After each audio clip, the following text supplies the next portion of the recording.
เมียนฮานพอจอยลงกระลง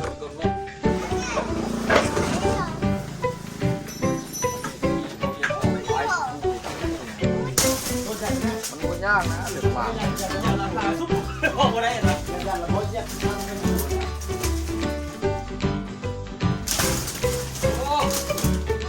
สบายดีทุกคนสบายดีตอนสวยเด้อมื้อนี้เฮาสิได้เริ่มขนเครื่องเลยเนื่องจากว่าเฮาย้ายตูบเสร็จสมบูรณ์แล้วทุกคนเนาะก็เริ่มมาเมียนห้านพอจอยเด้อเบิ่งพอจอยเขียนป้ายเตรียมกับพร้อมห้ามลวงห้านซ่อมแปลงอย่างเด็ดขาดถ้าบ่ได้รับอนุญาตทางลมเป็นหยังอ่านว่าหยังทางลมฮู้แต่คำว่าเข้าใจบ่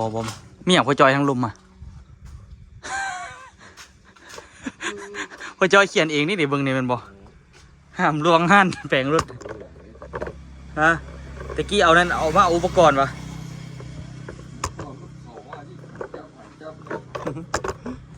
ไปเดี๋ยวเฮาเมียนปุ๋ยก่อน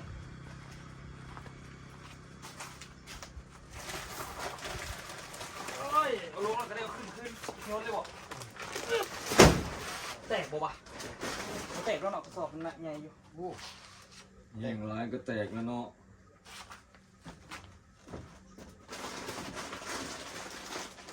แตกบ่แตกนะแตกถึงเข้าไปเลยโอ้อันนี้ปุ๋ยเงินไหลมาตัวหันออกมาแก่เลย มีบนแตกแล้วดิบอก เอ้ยไอ้นี่โคตรมาตะกี้มันนะท้ายรถเลย โอ้มันมีเศษอยู่นี่แล้ว ไอ้นี่อะแก้มาเมื่อนั้นเด้เอา5 ผมมาเลย มันคอยสมัย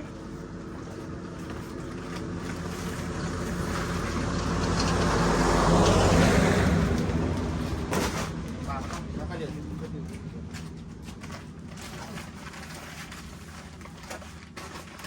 รถไฟฟ้าได้บ่ขายวะ พอทำวงออกกันเบิ้ลเลยนะตัดเอาเล็กมันจะคลายแล้วมากมดเตือนบอกข้อมาแล้ว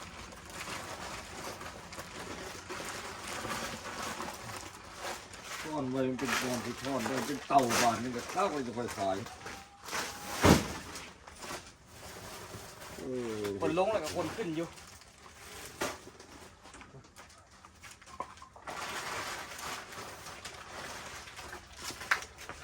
ได้ตัว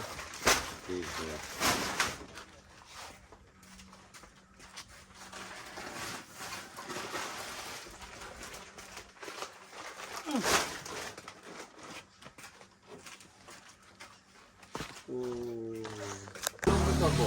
เมียนฮานพอจอย เอารถนี้ลงไปก่อนบอก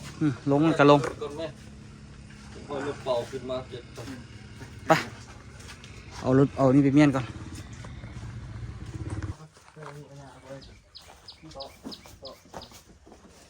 ยังมายุ่งมายาดีเฮ้ยเจ๋เดี๋ยววะ ก็ได้ก็นี่วันนี้น้อยนี่มาลงวันนี้กองอะไรก็นี่ละ แต่เอาปุ๋ยตัวนั้นไม่เจ๋ ไข่ไข่ไข่ไข่ใส่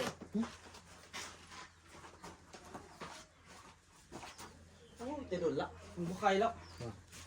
เพราะเอาไปกินแล้วนะเดี๋ยวผมได้เอาไปกินนะเพื่อน ก็มากับบ้าน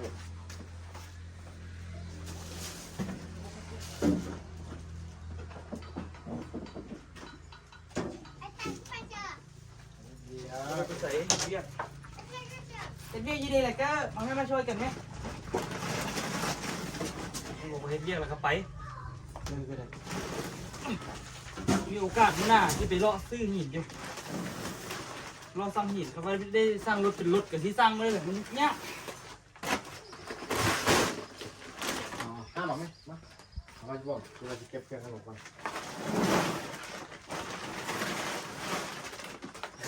ไก่โยน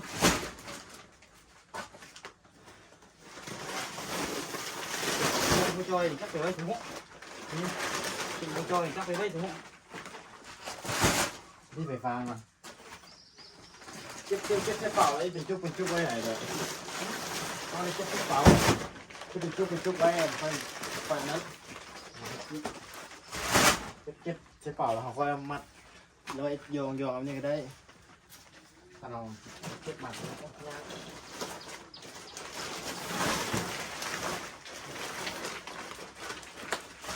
ตานมาดุนบ่คันเฮ็ดท่านนี่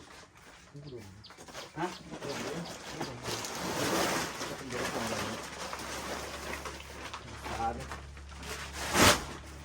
เดือนเดียวกันแล้วเราบอก อะไรวะคนสร้างไร่กันเดี๋ยว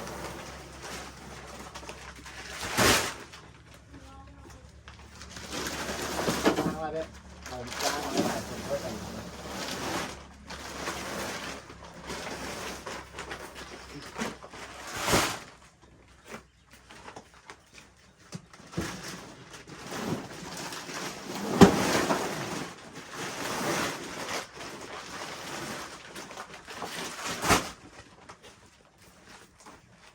จักโลน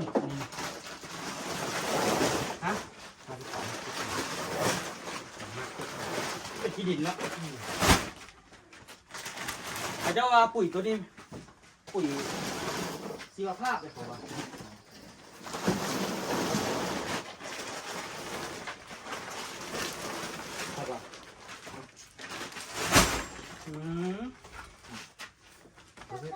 จากซีเมนต์จากไหนห้องบันนี้ก็ได้เป็นแก๊สเป่าเป็นหยังฮะ แก๊สเป้านี่ เป็นหยังมึงเนื้อพับเกี่ยวไปขายครับเอาทิมไปแจกนี่แหละเดี๋ยวให้แม่จันมาเมียนเอาแก๊สเป่านี่รถ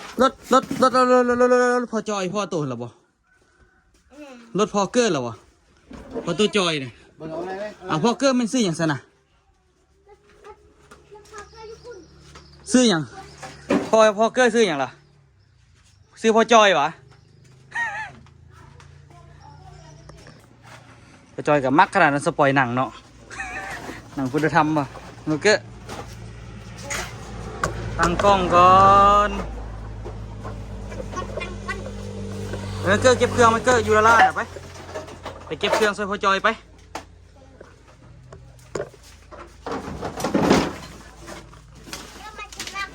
อันนี้หลายอย่างหลายแนวอยู่ทุกคนถ้าสมบัติพระจอยเนี่ยโอ้ธรรมดาเลยคนนี้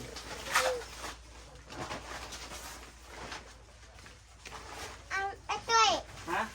แล้วมันนักบ่ บ่บุนัก มันจะนัก เอาจุ่มรถจักรนี่ไปลุยเงี้ยนกันหมด รถจุงออกก็ได้นะลูกจุงออกไปไว้นอก เพื่อเอาโบเกอร์รถนี่ เอ๊ะ ฮะ อ๋อ ยี่ว่าเป็นเหรอไอ้กล้องนอกเอา แต่ว่ามันทีบได้ คันเท่าไหร่เนี่ยขอซื้อเนาะ โอ้ยมาเอากี่พันกี่ เท่าไหร่ก็ให้กันเราก็เลี้ยว โอ้แล้วเอาไปใส่ประโยชน์ในเบิดเนาะคือโผล่ไปขาย นั่นอย่าขายแล้วพอจอยนี่ อื่นน่ะได้ประโยชน์ก่อนเอาหัวจะรอลูกปืนหัวรอลูกมองบ่ มีกลัววะ เออ เดี๋ยวเลี้ยวที่นี้เอาไปเฮ็ดอ่ะนะคอม โอ้ยผมเอากลัวพอกลัวลูกปืนพอเต้นอยู่แกทึ่งนะกลัวลูกปืนนะโคตรวัวจะต้มนึงแพงเลยเป็นจอด แล้วเสร็จไปเฮ็ดอ่ะนะคอมไว้ที่เบ็ดก่อนนี่ไม่จัดสมัครเลย พวกเจ้าพวกนี้เก็บที่ไว้ทาง โอ้ไปเป็นลูกคนเล็กไปน้ำมูลพวกน่ะ ทอดลายบนมือเวียเก็บไปขายเลยเกียร์ เลี้ยงเก็บไปขาย เอาไปไว้สร้างกันทอดก็ได้นะเกียร์นี่นะทอดลายไปไว้อยู่ของทางกันทอดลงผมว่าจะดี เก็บไปเลยเก็บที่ไหนก็ดีเลยแก๊สเนี่ย ฮะ เก็บไปเลย โอ้ยอากาศร้อนเครื่องพอกันย่างดู ยังไม่ไหมวะ ไอ้แท้ คนแก่เท่าวะ พอแล้วพอไว้ตื่มจักตัดหญ้านี่เกแล้วตื่มยังมาไกลลายแล้ว ตั้งบ้านจับเดี่ยวดาว ตื่มตัวนี้ยังใส่ได้อยู่ดิเลยจังมึงยกดูตัวเองสมบัติพอนะมึงดู ไม่อย่างนี้ มึงบไดีฮิตล่าเด้บไดีฮิตพิษพวกธรรมดาเด้ แง่เล็กแหละ บ่แม่นเฮ้ยตีนไม่พยน เข้าใจก่อนนี่ลงด้วย ก่อนมันขอบนะ บล็อกเล็กบล็อก อันนี้นะตัวเขาสกัดเอายูซีโกนนะพอไปเอาเขาของพวกนี้นับความจริงเขาว่ากลัวนะคาดกลัวนะตัวนี้ ตัวมีตัวเรื่องของอยู่เพราะชิมมันมีสีหินสีเขียว ยูใส่ เอาว่าพอคุตสายพอทุกอาทิตย์พอมาหรือเปล่าเนี่ย ชิมวะ เฮ้ย เขาฟังไว้มันขยาย ดิ พอเป็นเลิศเป็นประโยชน์เพื่อสุขภาพ นี่เอาไว้ไปจอดนี่แล้วนี่ไม่ได้ก้อนนั้น ไม่น้อยเลยมันต้องดีๆนะเตยจากไหนมันใส่ เมียนห้านทุกคนเลยเมียนแล้วหรอครับ เลี้ยวไป เลขที่พอยึดทองคนคล้ายกับกูเลขที่ นี่สมบัติพระจอยนะ ไม่ขยุ่ง ที่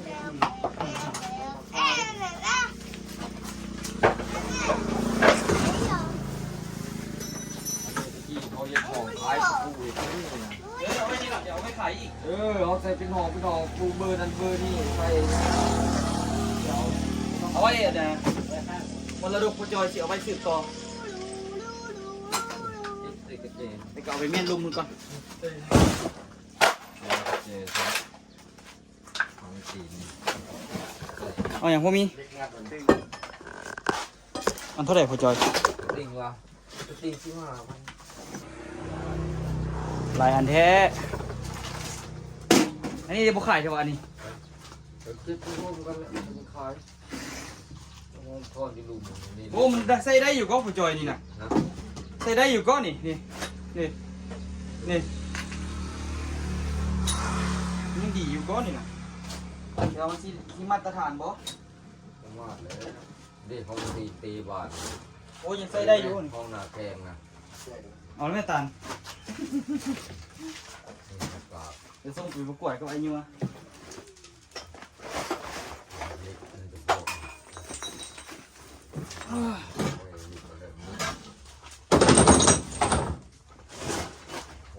จักเสียวไปไว้เจได้ป่ะนี่พ่อจอย นี่วะจำพวกนี่วะเอาไปไว้อยู่บนนั้น พ่อจอยเทป่ะ พอที่ละย่ายไปหันย่ายเลยเอาตัวนี้ไปตั้งอยู่หันอีกโคตรจัดแจงซับซ้อนตัวนี้เขาก็ตื้อเงินตัว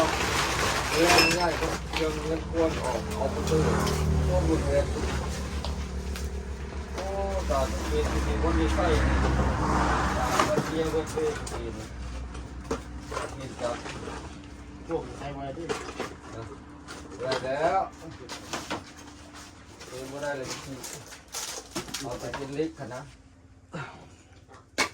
บ่แปลงรถอีกว่าพ่อจอยบ่เฮ็ดท่านอีกว่า นะ ข้านหรอวะ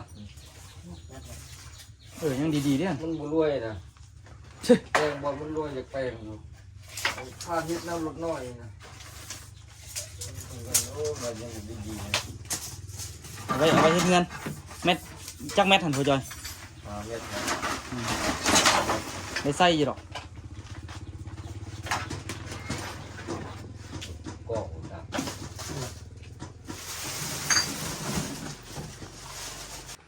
ตึงอยู่เด้อ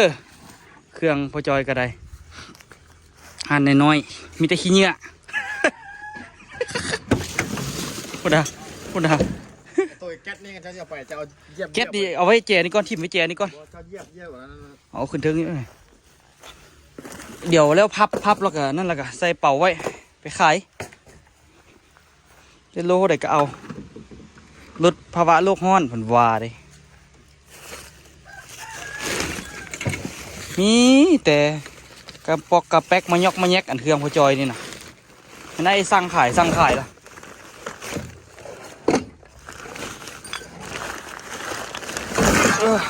พูดนะนี่หัวนี่อันนั้นน่ะไอ้ข้าจะวงสี่นะ เอาน้ำมันวะเดี๋ยวคงกินนะ วงสี่พอจอยนะมันกีดขบโค้งรถเก่าเขานะ ขายเวียนเลย ให้ไผก็เอาให้ขายให้ไผก็ขายรถอันนี้กันไม่ได้สร้างขายเท่าไหร่กับยาเพราะว่ามันกีด ต่างให้เขาไปทิมให้ได้เงินพร้อม แต่พอจอยเอาไว้แปลงไส้เอาไว้แปลงไส้แล้วมันกรีดนะมันบ่เร็วจักเทื่ออ่ะเดี๋ยวตัวเมียนก็ได้ทุกคนเด้อค่อยๆทยอยมาก่อนไม่เมื่อกี้เอาจับขึ้นแล้วบ่วะขึ้นแล้วเนาะพอจอยเขาเจ้านำไปหาเงินอีกละ เฮ็ดเบาๆเอาเฮ็ดเบาๆเอา เกลี้ยงแล้วทุกคนเนาะตอนนี้แปดละเหลือแต่อันนั้น เอาก่อนมั่ง ได้ยินแต่เสียงพอจอย เฮ็ดแต่เท่แล้วนะตันตีนยันละลูกอ่ะนะตีนลูกออกไปทางกา ที่หนังล่ะ เออ เฮ็ดของผู้ขับได้อนะผู้ขับก่อน มันต้องเอางัดไม่ทั้งหลังออกก่อนตัน ผมเงินอันเบอร์932แม่นตังว่ะโอ้ผู้บริโภคมาวันที่2โทรหา แล้วบ่คักเป็นบ่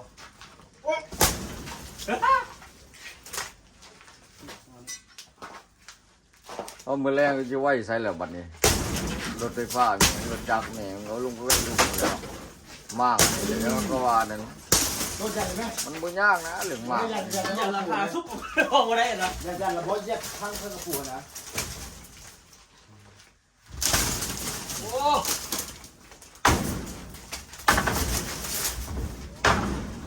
เนี่ยจักกี่ปีเลยยังบ่โดดเด้อโดดได้ไม่ก่อน นั่นล่ะบ่ห้าน17 ปีเด้อทุกคนเด้อห้านนี้เด้อ17 ปี ที่ปืนบ่ได้โดดเลยเนี่ยยังติ้งเฉยเลย โอ้เอาอันนั้นก็นี่รุ่นต่อรุ่นก็เอาไว้ไปเฮ็ดเงินอีกก็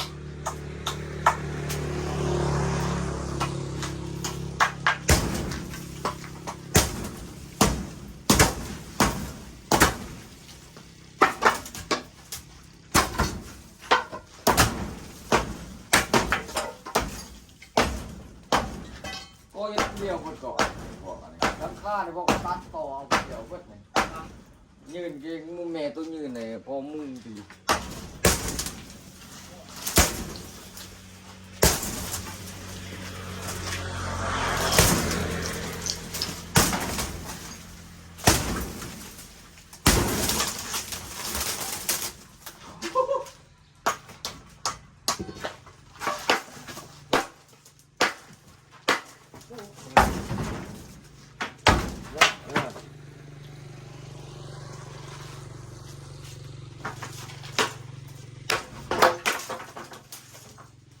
เด้อตันเด้อเอาเด้อ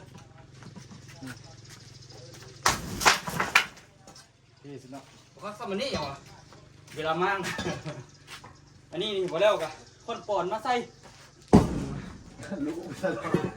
แตกนะครับงัดได้เลย เฮ้ยยังเยอะ เสาพี่ ที่คนไม่ใช่เนี่ย เอาเฮ็ดอันนั้นพร้อมเอาเฮ็ดบนจอดรถหาค่าเก่ามึงกันเฮ็ดบนจอดรถสบายเก็บเหลือจุ้งกับตาเฮ็ดตู้นี่ ดังไฟ แม่งอันนี้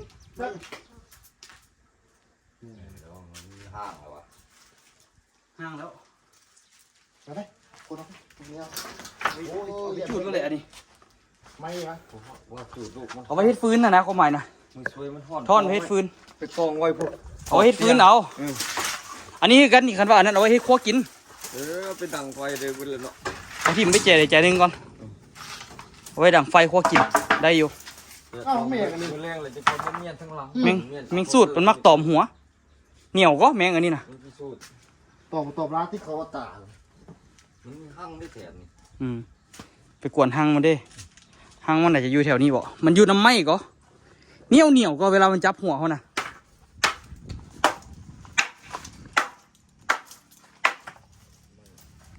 คือว่าลงเนาะ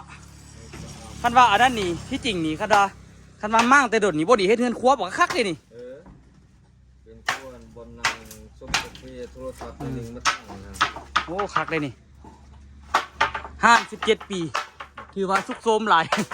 ไม่อย่างก็จะโดกบ่ล่ะพุ่นน่ะ นี่ไม่หมกม่วง คือแต่ว่า17 ปีนั่นแหละ โอ้ยเปล่าเลยโยนเอา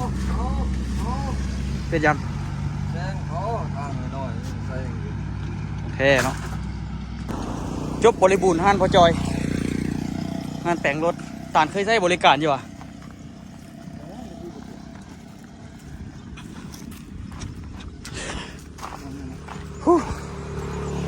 พิลึกลายแปลนเติร์ดอันนี้นี่เฮาสิกอไปเลยกอขึ้นอยู่นี่เลยแล้วกระทมอยู่นี่เลยกอขึ้นนี่ทุกคนเอาเสานี้ออกแต่แถวนี้คือสิได้ทุบแล้วก็นะเฮ็ดห้องเสาฮั่นคันพอดี3 เมตรเป๊ะๆนะหรือบ่ทุบกะก็คือสิได้ทุบไปแหละฮะฮอดแท้กบบังนาวล่ะสิฟันกิ่งมันออกเลยลองง่ายต้นเบิ่งมันสิออกบ่ขุดแล้วก็ลองง่ายเบิ่งรอดก็รอดบ่รอดแล้วก็แล้วคักก้อมบังนาวกงนี้ก็ได้ตัดกิ่งออกทั้งเบิดพยายามง่ายมันลองเบิ่งเบิ่งทางนั้นเขาเจ้ากอมือเดียวบ่แล้วไปไวนี่เขาเจ้าจุดสิแล้วล่ะแล้วไวเนาะพอมีเนาะแล้วไวเนาะไวก็บึดเดียวหนึ่งปั๊บก็จะสิแล้วละ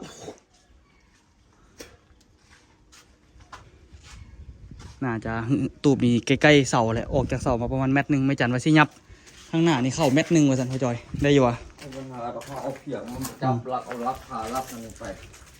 ลักบอลกอกน้ำดึงไปซื้อไปเอามุมนี่บ่ได้ตามจำนวน12 เมตรแล้วปักลักจึกแล้วก็มันแทกมา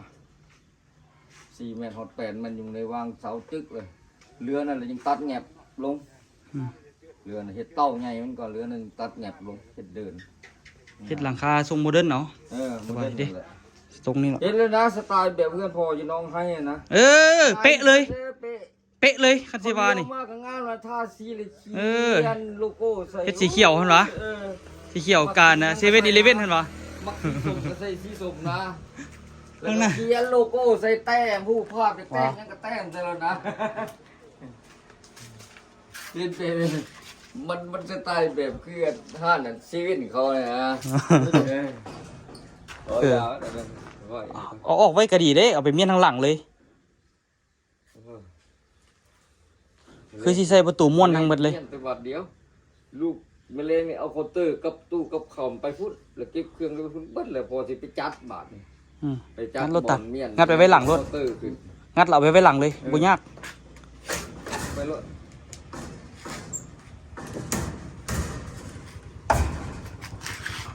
ไปใส่บ่อยเฮ้ยมามั่งเงินน้ำกันนะอุดเอาเบิดแล้วเอาพอกินกันเด้อให้พอต้นตาลนำแล้วก็ให้เฮานำตบสวยๆใส่หม้อนี่เอาข้านดังไฟอูเนาะโมข้านกับใครเด้ให้ลูกดวงล่อจะนำต้นตาลนอนมาต้นตาลโอ้มือตาอยู่วันนี้เนี่ยเนาะมีเยอะให้เราพักผ่อนยังมือลื่นบอกว่าบอกแม่นลักษณะไม่บอกมาหรอกไปเรื่อยเด็ดเพียวพอต้นตาลนะพอขอบจากปูเนี่ยกับปูยูเนาะหน้าปูกันน่ะ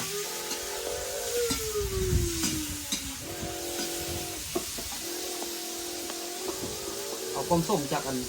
วันนี้ที่ขาเล็กมาหาตัวใหญ่มาทำลิตรลักษณะขนาดบุคันดูโอ้มีกระไรปั่นเล่นไปจนบุเข้าจะใช่คิดอยู่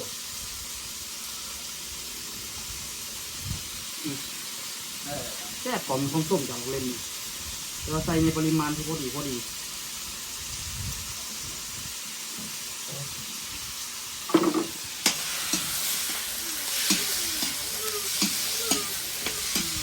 เดี๋ยวจะหน่อยไปเก็บเครื่องบนเรือนครัวเก็บเครื่องบนเรือนครัวแล้วก็นั่นเสี่ยวบุกดวงล่อนะมึงไหมแม่ล่ะไทเกอร์เป็นเสี่ยวบุกดวงล่อว่ะเมื่อวานอย่างเว้าอยู่ว่าอันนี้ได้เงินมูเกอร์ซื้อแต่ซื้อบุกดวงล่อมาซิวป้ารักใส่เป็นเงาบักไล่คือเป็นเนอสู้เดี๋ยวสู้เราเข้าบัง โอ้มึงทำไมได้พ่อจะตัดมันไม่ได้เลย เอาตัวส่งนี่ก็ได้เนาะ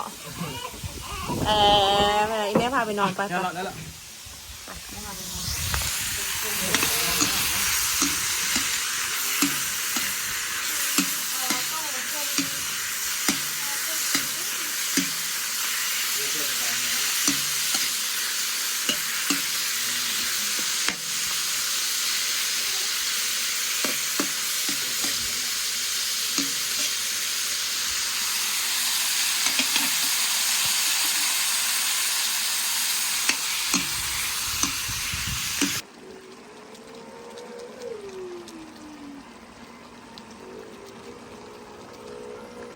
เรียบร้อยเนาะ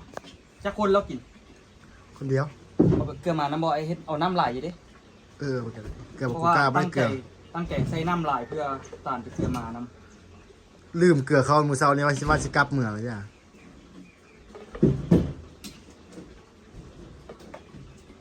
สเต็กกันมาเลย ำเพราะบอกกินคนเดียว อืม ไหลอยู่จอนอยู่นะ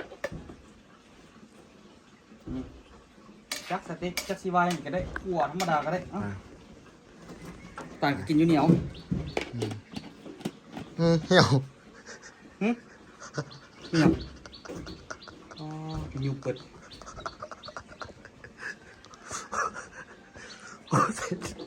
ที่ไหนวะเนี่ยยานบอก ย่าเลยอะโอ้โหของเรียนเนาะ ฮ้อน อืม ยุบเบิด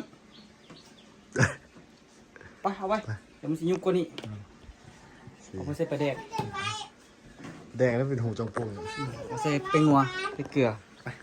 ไปเกลือก็กินข้าวแล้วทุกคนเนาะเจอกระเจ็บแสบกดไหลย้อนทุกคนเนาะ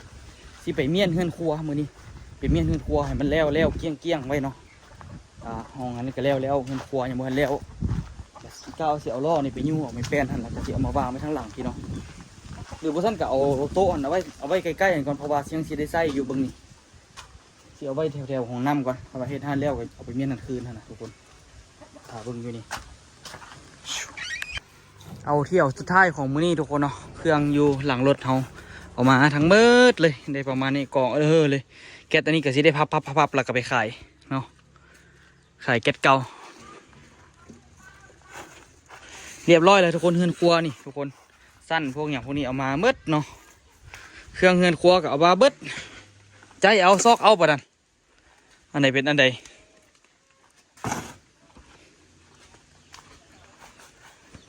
เอาสู่ส้นให้เราได้สิรวยน่ะรวยจะเครือไปสู่ให้สู่ว่าละ ไม่สู้เนาะ บ่ยานแล้วเด้ยานก็สิ หืม บ่ยานแล้วของทุกข์เลย แม่นแล้วบ่ยานของทุกยานแต่สิรวยตอนหน้าโอ้ยเจ็บกระเพาะดิเป็นกรดไหลย้อนนะทุกคนเอ้ยมันบ่ดีอยากเทื่อคันกินเบียร์แล้วเป็นรถคันบ่กินเบียร์แล้วบ่เป็นหยังแต่ว่าชีวิตมันต้องขับเคลื่อนเนาะทุกคนชีวิตมันต้องขับเคลื่อนไปทั้งหน้าสิ่งที่เราขาดบ่ได้เราก็บ่ต้องไปฝืนมันเนาะ บ่สิตายเวลาจึงไปฝืน ทฤษฎีนี่ใส่ได้อยู่อ่ะปะโถย่อย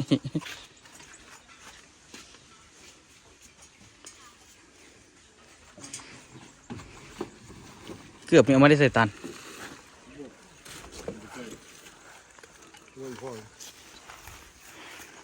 เดี๋ยวมือแรงนี่ตัวสิไปงัดไม้ให้มันแล้วโอ้ยบ่สิให้มันแล้วแต่มือก่อนพุ่นน่ะบ่แล้วซ้ำงัดแต่ว่าแดดฮ้อนเข่าก็เลยเศร้าเดี๋ยวสิพยายามให้มัน ฮ้อนนี่แหละยาม ไว้ฮะ ยามนี่แหละฮ้อนนี่แหละยามนี่น่ะ ก็สิเสาฮ้อนจะพูดข้าวอยู่ โทกล้องอันนี้เอาไว้ใส่นะแป้งนัวน้ำตาล